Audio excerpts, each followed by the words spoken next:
Welcome to Technical Drawing. Now today we'll see the concept of slope, which is on both the sides, right? Now in this sum, length is 90, height is 58 and width is 44. So now if you see this, it has a slope on both the sides, right? So when observer will see from the X, right, he will see length 90, height 58 and width is 44. So first we will draw layout. After drawing layout, we'll see in front view this portion. See this part, which is 36, this is 90 and this slope.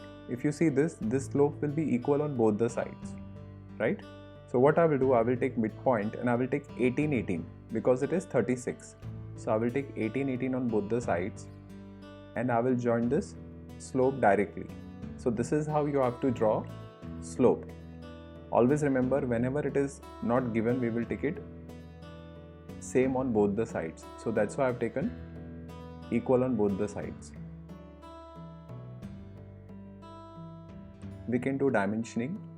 Length 90, width 44 and height 58. Now when you see from the top, you will see this rectangle, right? That will come from here. So see, in top view you will see this rectangle, this one, that also we can project from top, and one more rectangle will be there which is on the other side, which you can't see, but it will be there. So always remember, whenever you have a slope like this, it will be equal on both the sides. Now in side view you will see this part, one big rectangle. So in side view, this will be dark. So we have done front view, top view and side view.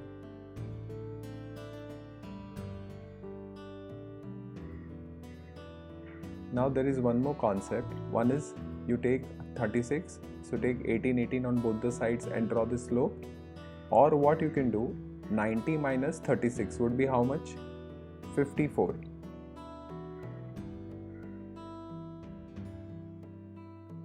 So you take half of 54, which is 27 on both the sides from these 2 points. Then also you can join that slope. So if you don't want to do 18, 18, you can do 27, 27 also. Then also you'll get the same rectangle. See this in top view. Thank you.